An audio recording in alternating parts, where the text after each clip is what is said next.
যদি তরিতে বাসনা থাকে, যতই ভবনরে পার হতে চাও, তাহলে সময় থাকতে তোমরা বলো কৃষ্ণ ভজ কৃষ্ণ। কেন? ওই ভব নদীর তরি পার হতে গেলে বাবা কৃষ্ণ নাম ছাড়া পার হওয়া যায় না। কেন?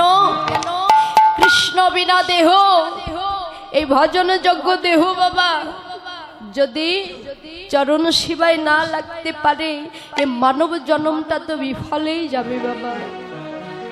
কেন? আমরা মানব জীব কার চরণের দাস? জীব কৃষ্ণ নিত্য চরণের দাস। আমরা হলাম কৃষ্ণের চরণের দাস বাবা। যদি আমরা অষ্টম মাসের গর্ভে ভগবান আমাদের সঙ্গে যখন দেখা করতে এসেছিল, আমরা ভগবানকে কথা দিয়েছিলাম, বলি দয়াময় তুমি আমাকে ওই মায়ার সংসারে আর পাঠিও না। আমরা কিন্তু কেউ আসতে চেয়েছিলাম না বাবা। কেন? আমরা মায়াবদ্ধ জীব বাবা। যখন মাতৃগর্ভে ছিলাম তখন আসতে চেয়েছিলাম না। কেন? সেখানে বসে আমরা ভগবানকে দর্শন করতে পারতাম।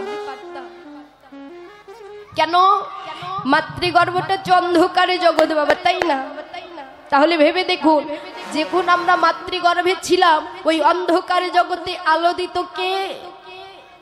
আমাদের ভগবান গোবিন্দ, তাই না? আমাদের আহার, আমাদের বিহার করতেন কে? আমাদের গোবিন্দ। তাহলে আমরা যখন মাতৃগর্ভে ছিলাম বাবা তখন কতই না সুখে ছিলাম। কেন? মারে কৃষ্ণ তো রাখে কে? কি গো মা, তাই না? কৃষ্ণ যারে মারে তাকে কেউ রাখতে পারবে বাবা? রাখতে পারবে না। আবার কৃষ্ণ বললেন রাখে কৃষ্ণ তো, কি গো সবাই একটু বলবে, রাখে হরি তো। হ্যাঁ, হরি যারা রক্ষা করে বাবা তারে কেউ মারতে পারে না। কারণ আমরা যখন মাতৃগর্ভে ছিলাম আমাদের রক্ষা কে করেছিলেন? আমাদের গোবিন্দ। শুধু বাবা ওই মাতৃগর্ভে যখন ছিলাম তখনই শুধু রক্ষা করে নাই, আজ পর্যন্ত মৃত্যুর পর পর্যন্ত ভগবান আমাদের রক্ষা করে যাচ্ছে। কেন? দেখুন, আমরা যখন কঠিন থেকে কঠিনতম বিপদে পড়ি আমাদের রক্ষা কে করে? আমাদের প্রভুই করে। কেন? এই যে বাবা আমরা ভগবানকে কথা দিয়েছিলাম মাতৃগর্ভে, বলছি দয়াময় আমি যখন ওই জম্বুদ্বীপে যাব, জম্বুদ্বীপে গিয়ে এই যে আমি তোমায় কথা দিলাম। কেন? যদি আমি মাতৃগর্ভে থাকি তাহলে আমি বড় হয়ে গেলে তো আমার মা জননী মারা যাবে। সময় অতিক্রম হয়ে গেলে আমি যদি মায়ের গর্ভে থাকি আমার মা মারা যাবে, আর মাতৃহত্যা তো মহা অপরাধ। তবে প্রভু তুমি সময় বুঝে আমাকে জগতে পাঠিয়ে দিও, তবে তোমায় আমি কথা দিলাম আমি এই সংসারে গিয়ে এই যে তুমি আমায় দুখানা হস্ত দিয়েছ, দুটি নয়ন দিয়েছ, বদনে দিয়েছ, এই যে কর্ণ দিয়েছ, আমি কি করব জানো? আমি তোমায় কথা দিলাম দয়াময় এই নয়নে তোমার চরণ ছাড়া আমি কিছু দর্শন করব না। এই যে নয়ন ভরা জলটা দিয়েছ, দিনন্ত্র একবার হলো কৃষ্ণায় গোবিন্দায় নম বলে তোমার চরণে দেব।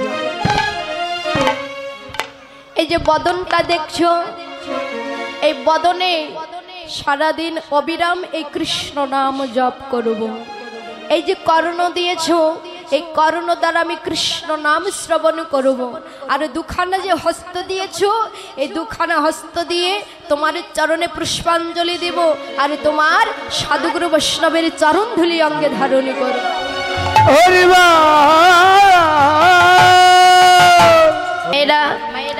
এবার আসুন আমরা নীলাকে আস্বাদন করি। জয় জয় শ্রী রাধা কৃষ্ণ প্রেমানন্দে হরি হরি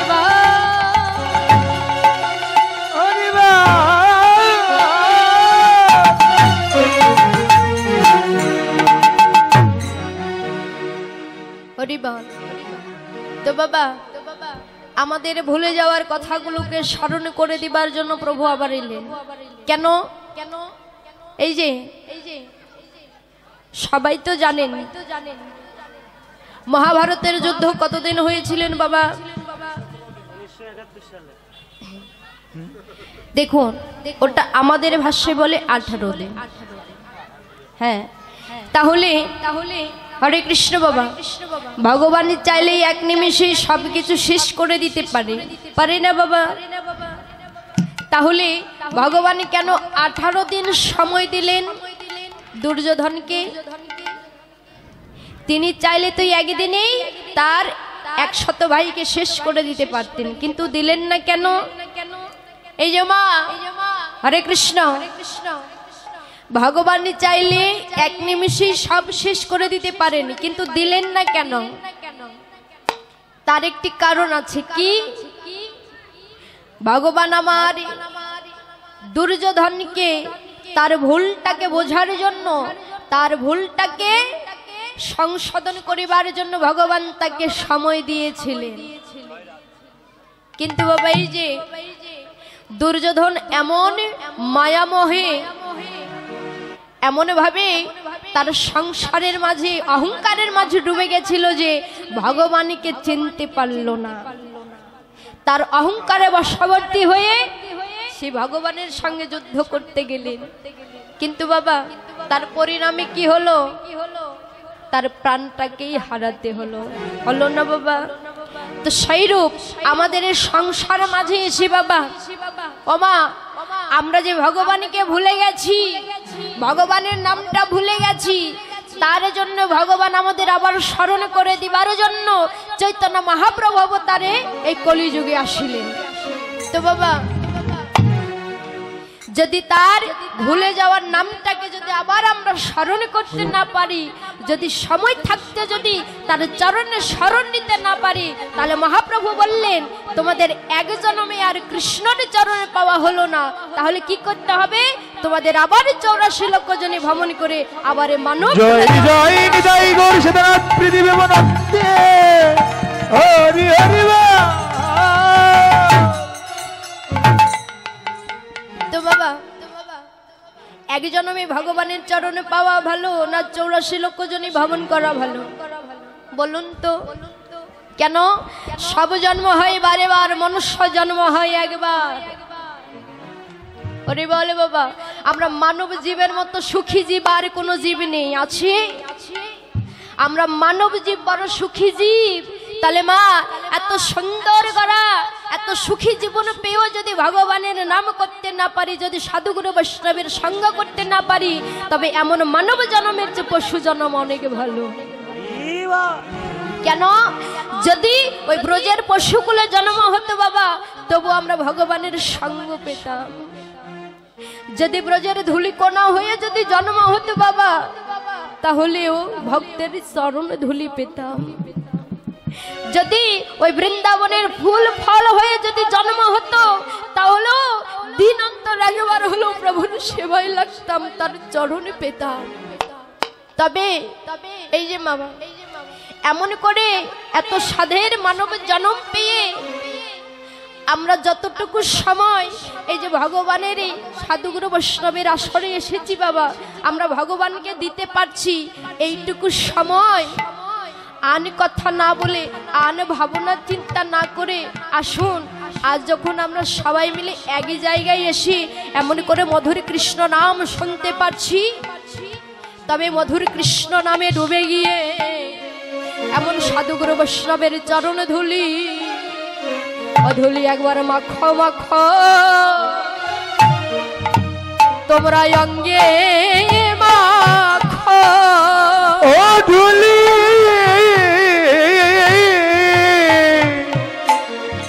একবার মাখো মাখো, একবার অঙ্গে মাখো। সাধুগুরু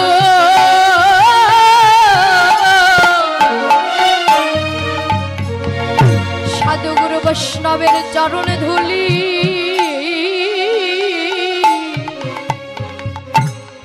ও ধুলি মাখো মাখো একবার অঙ্গে মাখো। ওই না সাধু গুরু সাধু গুরু চরণের ধুলি একবার মাখো মাখো, একবার মাখো, ভাবে সময় গেলে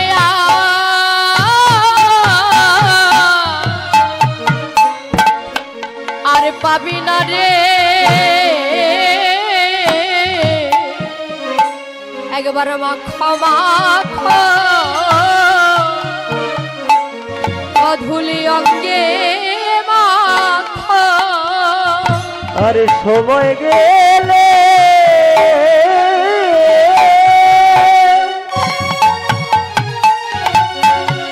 সময় গেলে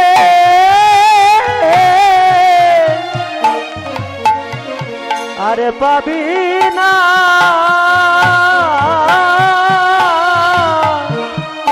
একবার মাখো মাখো সবা ওরে অঙ্গে মাখো।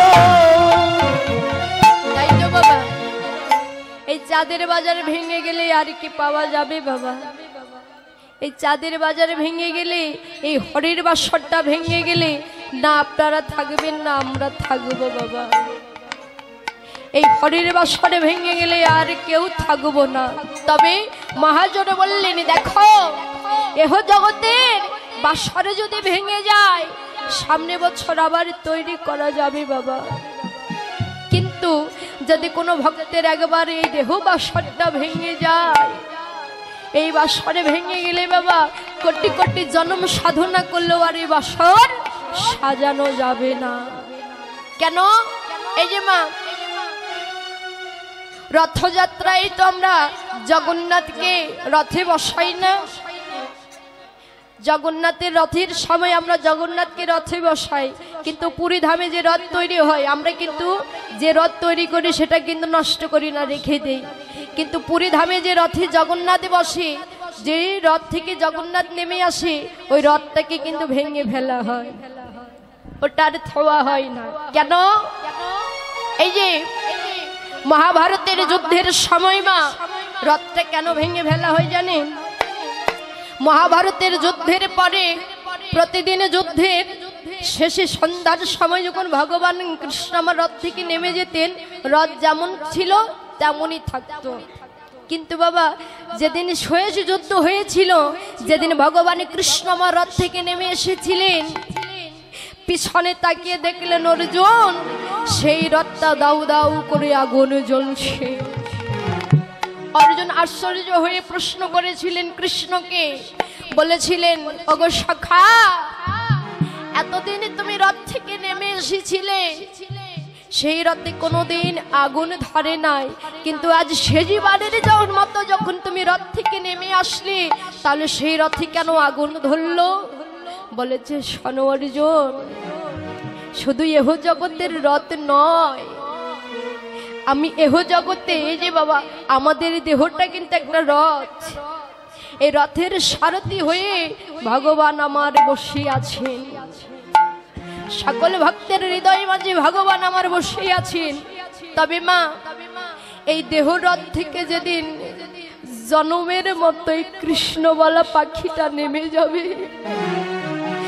জনমের মতোই হরিবলা পাখিটা যেদিন বিদায় নিবে বাবা, দেখবেন এই দেহটা কিন্তু আর কোনো মূল্য থাকবে না, এই দেহটা কিন্তু শ্মশানে পুড়ে ছাই করে দেবে। কি গো বাবা, দেওয়া হয় না? বলেছিল অর্জুন, আমি যেই রথ থেকে জনমের মতো নেমে যাই সেই রথের আর কোনো মূল্য থাকে না, সেই রথ জনমের মতো পুড়ে ছাই হয়ে যায়। তাই বাবা এই দেহরথ থেকে কৃষ্ণবালা পাখিটা নেমে যাওয়ার আগে, এই হরিবালা পাখিটা বিদায় নিয়ে যাওয়ার আগে এই বদনে কৃষ্ণ নাম করিতে করিতে আসুন সবাই মিলে এমন ভক্তের চরণে ধুলাই গড়াগড়ি যায়।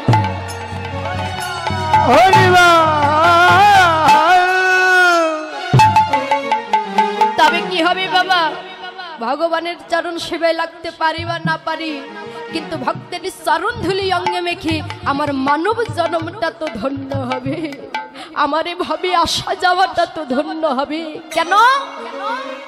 ভগবান বললেন, শোনো, এ জগতে ভক্তের চরণ পাও বা না পাও, আমার চরণের আশা করো না। কেন? আমার চরণে পাও বা না পাও, যদি কোনোদিন কোনো ভক্তের চরণ সেবায় লাগতে পারো, যদি কোনোদিন কোনো বৈষ্ণবের কৃপা লাভ করে তোমরা যদি আমার কাছে আসতে পারো, তাহলে সেই দিন আমি ভগবান সেই ভক্তকে দূরে রাখতে পারি না, আপনার আপনি করে সেই ভক্তকে আমার হৃদয় মাঝে জায়গা দেয়। হরি